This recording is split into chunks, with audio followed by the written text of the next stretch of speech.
The home of the movie industry. But Hollywood has come knocking again for Burnley businessman Dave Fishwick as the sequel to the biopic Bank of Dave hits screens today. Yeah, Bond star Rory Kinnear has reprised his role as a bank owner who's setting his sights on the menace of payday lenders this time. We'll be chatting to Rory in just a moment. There he is, morning. First of all, should we have a quick look at the Lone Ranger? 2 seconds, Dave. Looking good. OK, whenever you're ready, Dave. Today we're going to go and visit Mary and Ted Boothroyd. Now, Ted, he were a cleaner before he were laid off, and Mary, she works part-time as a teacher. Last year, they borrowed 300 quid from QuickTalk. Just 300 quid. Today, they owe them £1,900. So, let's see if we can go help them out. Well, hello. Yeah, that looks fascinating. Rory Kinnear is here, as you saw, and he plays Dave Fishwick in the movie. You're back as Dave. For a second bite of the cherry, yes. Yeah. And obviously getting to play someone as irrepressible and such a ball of energy as Dave is exhausting. So it's taken me about a year to recover, but here I am now. I watched the film last night and I always expected the Burnley accent from you then when you started speaking, because you do it so well. What was it like slipping back into the character? Well, it's quite nice in the sense that you've already created a character, and so you don't have to do quite as much work when you get back to it the second time, but having to refresh the accent in particular. And for the first movie, obviously, I'd gone up to Burnley and met Dave. I'd seen the documentaries, read his book. And spent a good few hours in his kitchen, in his front room. And obviously, if you have met Dave, you know that time passes pretty quickly. There's not usually a moment to take a breath. No, he is irrepressible. Well, we love him for it. So as soon as they mentioned the idea of a sequel, I was always on board, yeah. Yeah. So this time, because the first time, I guess people weren't sure when you were filming around there, but this time did they react differently? They think, oh, you're back as Dave? Well, yeah, there seemed to be a lot more knowledge about the whole thing, filming in Burnley Town Centre was more problematic than it had been the first time around. But people were so thrilled to have had the spotlight shone on them in that film, and how well it was received and how much people loved it. I guess people were thrilled that we were coming back for another one. And he's tackling payday lenders, isn't he, this time round? That's right. And the first one was about establishing a bank so that he could lend to friends and colleagues who were being isolated from the banking industry after the 2008 financial crisis. And this one was him realising that there was this plague going on in his town where people were taking out these small loans and ending up with crippling debts because of the punitive interest rates. And it's got that real sort of David versus Goliath vibe that was, I mean, I know your first film was before the post office drama, but again, drawing on that kind of theme that's coming out of drama at the moment about those extraordinary battles between regular folk and big corporations. That's really at the heart of this. That's right, and I think they can have a galvanising effect. And I think most of us see ourselves as Daves or Davids rather than Goliaths. And so much of our lives is facing these faceless industries and these big corporations.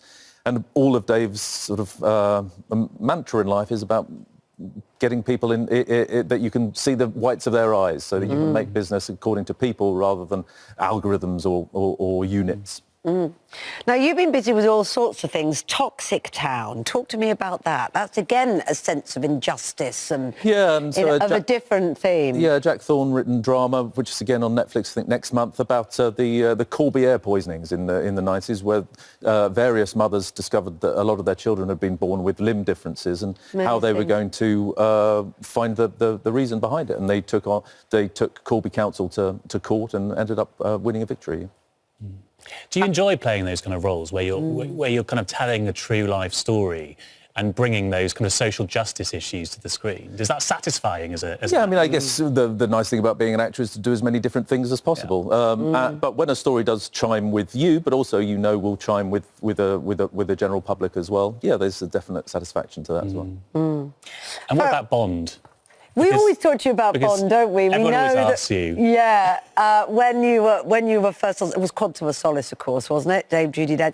Well, I mean, that must have been a big moment when you walked onto a Bond set, if you're like anything like the rest of us who've grown up with Bond? I think so, yeah. I mean, certainly the first day, there was about 400 extras, and it was just me and Judy walking across sort of the Barbican. And the day before, I'd just finished a BBC 4 drama, when they did make dramas back in the days, and I think we'd had one supporting artist who'd played 3 different roles the entire day. So you sort of knew that there was a different scale of operations that you were working amongst. I remember one moment thinking, oh, everybody's going to see this. And I instantly forgot my lines and could barely put one foot in front of the other. So I realised I could never have that thought again. Yeah. Talking about extras, Dave Fishwick is actually in this Bank of Dave sequel, isn't he? And not just singularly. There's a sort of a Where's Wally style parade of Dave Fishwicks throughout the film. Which, what does that mean? As in, you can spend a lot of the film maybe just looking out for who you think Dave Fishwick might be playing. I think there are 4 different roles that Dave has, which wouldn't surprise you if you've met the man, that he managed to infiltrate the film. Is he there sort of passing a cup of tea at one point? Well, that kind of thing. Yeah, I won't tell you where he is. But did you spot him when he watched it? No, I didn't know about this before I watched it. Well, he's heavily disguised, but there is one speaking role, and I think a couple of other non-speaking roles as well. So yeah, fun for the audience to look out for him. Yeah. And did you find yourself comparing yourself to him when he popped up? It's quite difficult. In the first one, I found, because I was, I guess, less sure of who I was playing and less sure of the character, it was sometimes he'd pop up on set and I'd find it quite difficult to be my Dave and also just be speaking to Dave. And he would, he'd be speaking to you right up until action. So I had to sort of say, could you just give me 5 minutes before I have 2 seconds to get back into being. Before I go. Thank you. Well, look, talking of popping up in unknown places. We've got a special message. Yeah, Our man himself for you. Have a look at this. Good morning, Rory. Guess who? I want to say a huge thank you to you for playing me. You've done a brilliant job. I'm so proud of what you've done. It's amazing. Now, the movie comes out today. We are really, really looking forward to it. Bank of Dave 2, Netflix. Hooray! See you soon, Rory. And lots of love to everybody at ITV Good Morning Britain. Ta-ra! And it's that subtlety of performance that I've been trying to harness throughout my role. There's no shortage of energy. Well, exactly. Yeah. It's exhausting playing him, I say. Yeah. I bet it is. Oh, look, it's absolutely brilliant to chat to you. We're all looking forward to it. I haven't seen it yet. You have. You've got to watch it. Out today, yeah. And good luck with it all. Thanks so much.